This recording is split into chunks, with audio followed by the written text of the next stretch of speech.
ప్రభుత్వం మారిన తర్వాత ఎట్టి పరిస్థితుల్లో మన ఎమ్మెల్సీని కొనేదానికి ఆనాటి పాలకులు ప్రయత్నించారు. అమరావతి బిల్ని ఎట్టి పరిస్థితుల్లో కౌన్సిల్లో పాస్ చేయాలని ఒక్కొక్కరికి ఫోన్ చేసి వాళ్ళు డబ్బులు ఇస్తాం, భూమి ఇస్తాం, మళ్ళీ తిరిగి మిమ్మల్ని ఎమ్మెల్సీ చేస్తామంటే ముగ్గురు మినహా మిగతా వాళ్ళందరూ ఒకే నినాదం, అది జై తెలుగుదేశం, జై చంద్రబాబు గారు నిలబడ్డారు. నా కౌన్సిల్లో చాలా విషయాలు మీకు తెలియవు, ఎందుకంటే కెమెరా ఎప్పుడు మా వైపు తిరిగేది కాదు, ఎప్పుడు అధికార వైపే ఉండేది ఆ కెమెరా. కానీ కొన్ని విషయాలు కౌన్సిల్లో నా పైన దాడి చేశారు. ఇక్కడన్నా వీడిపైన దాడి చేస్తే తగ్గుంటాడు అనుకున్నారు, కానీ వాళ్ళకి అర్థం వల్ల. ఎందుకంటే ఒక రాజుగారు, ఒక బీదా రవిచంద్ర యాదవ్, ఒక బీటెక్ రవిని దాటుకున్న తర్వాతనే లోకేష్ దగ్గరికి వెళ్ళాలి.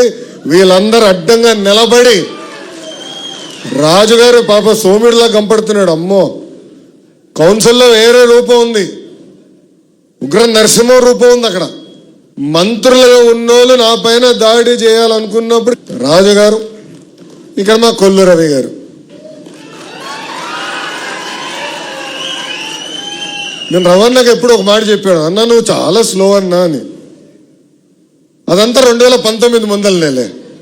అడగండి, ఎప్పుడు చెప్తా అన్నా నువ్వు స్లో అన్నా, కొంచెం స్పీడ్ పెంచు, కొంచెం స్పీడ్ గట్టిగా అంటే చేస్తా అంటాడు, చేయడు.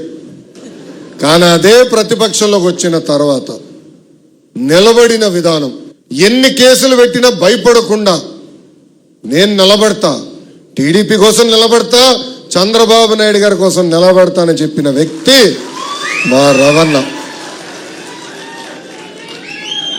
ఇంకా మచిలీపట్నం అంటే తెలుగుదేశం పార్టీ, తెలుగుదేశం పార్టీ అంటేనే మచిలీపట్నం. మచిలీపట్నం ఎప్పుడు గెలిచావో అప్పుడే రాష్ట్ర వ్యాప్తంగా మన పసుపు జెండా ఎగిరింది.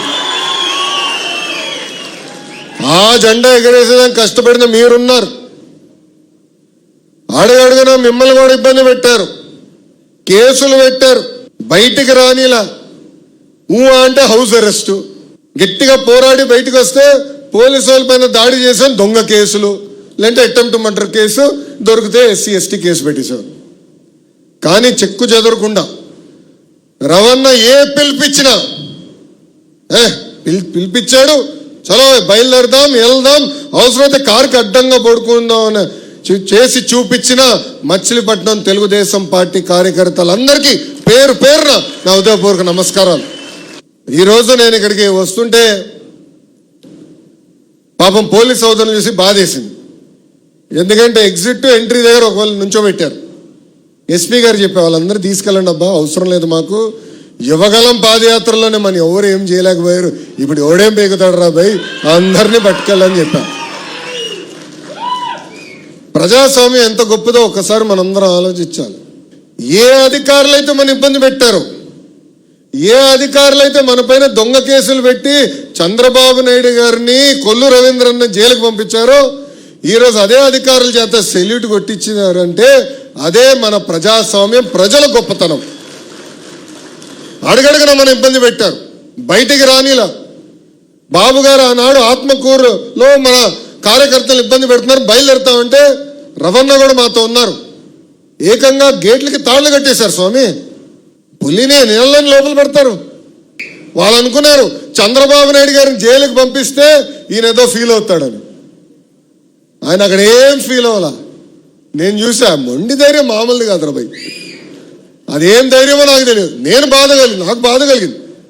ఆ రోజు నాకు ఎందుకు బాధ కలిగిందంటే బాబు గారిని అరెస్ట్ చేశారని కాదు, ఆ జైలు ముందర 2 శిలాఫలకాలు ఉన్నాయి. మొదటి శిలాఫలకం 1996లో, అంటే మొత్తం జైలుని 1996లో మోడర్నైజ్ చేశారు, చేసిన వ్యక్తి చంద్రబాబు నాయుడు గారు ఉంది. దాని పక్కన 2వ శిలాఫలకం ఉంది, అది 2014 నుంచి 19 మధ్యన ఏ బ్లాక్లో అయితే చంద్రబాబు నాయుడు గారు మేము కలిసేవాళ్ళో అది కూడా చంద్రబాబు నాయుడు గారే చేశారని. అంటే చివరికి జైల్ని కూడా అభివృద్ధి చేసింది చంద్రబాబు నాయుడు గారిని. అలాంటి వ్యక్తిని జైల్లో పెట్టారు. ఆ ఒక్క క్షణం బాధేసింది, బాధ కలిగింది నాకు. బాబు గారిని చూస్తే కళ్ళంట నీళ్ళు వచ్చింది. ఆయన ఒకటే, ఎందుకురా భయపడుతున్నావు, ఎవడేం చేయగలుగుతాడు, అన్ని ప్రశాంతంగా ఉన్నాను ఇక్కడ, కేసు అన్ని చదువుతున్నా, ఏం పర్వాలేదు, మీరు సరిగ్గా బయట పని చేయట్లేదు, ఇంకా పరిగెత్తండి, అంటే ఆ మొండి ధైర్యం ఎవరు అనుకోలే. అందరూ అనుకున్నారు బాబు గారిని జైల్లో పెడితే ఆయన కుమిలిపోతారు, ఇబ్బంది పెడతారని. చూసాం కదా పులి. ఆ రోజు జైలు బయటకు వచ్చినప్పుడు కూడా పులిలాగా వచ్చిన వ్యక్తి. ఇది మనం మర్చిపోకూడదు. ఎందుకంటే ఇప్పుడు మన అధికారంలో ఉన్నాం, సెల్యూట్లు కొడతారు, గ్రీన్ కార్పెట్ ఏమన్నా వేస్తారు, రెడ్ కార్పెట్ ఏమన్నా వేస్తారబ్బా. కానీ కష్టకాలాలు మనం మర్చిపోకూడదండి. ఎన్ని ఇబ్బందులు ఎదుర్కొన్నాం మనం మర్చిపోకూడదు.